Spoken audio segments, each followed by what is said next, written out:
भैया हो हम भोजपुरी गायक राजू राजा सारा भोजपुरिया समाज के गोड़ छू के गोड़ लगतनी हो भैया।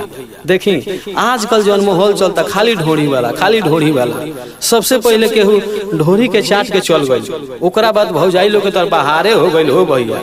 केहू में चाय पियावेला आ 100 साल जियावेला, केहू में दूध रोटी खियावेला आ जन्नत में घुमावेला। ओकरा बाद कोनो भौजी कहली कि दूध रोटी खोइब तो अमर हो जाइब। इस सारा गाना के देखते हुए हमरो एगो ढोरी पर गाना बनल बा हो भैया। प्लीज हमार गाना अच्छा लगे चाहे बुरा लगे कमेंट में जरूर बताएम जा हो भैया।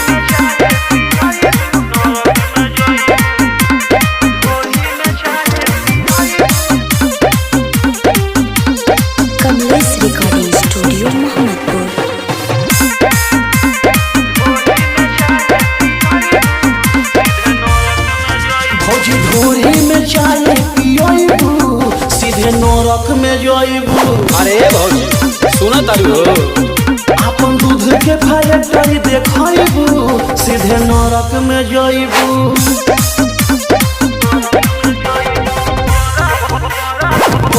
तारू काहे अति हो जाई तोहर दुरागति हो। सुना भौजी ढोरी में चाय पियबू सीधे नरक में जइबू। अरे भौजी ताका हो, अपन दूध के फैक्ट्री देखइबू सीधे नरक में जइबू।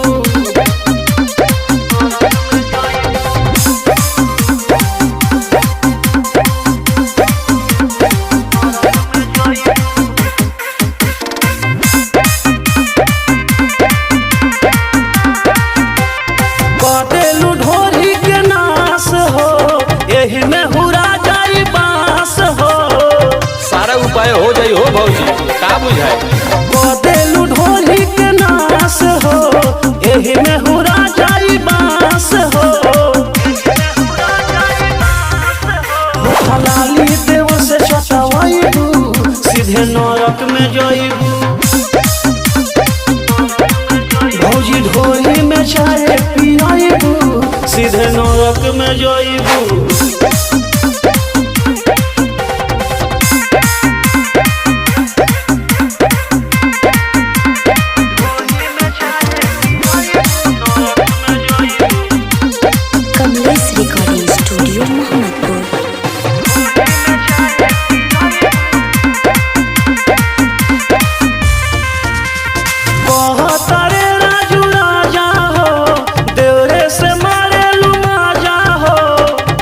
ढेर मजा ले तारू हो भौजी, साजा हो जाई। कहतारे राजू राजा हो, देवरे से मारेलू माजा हो।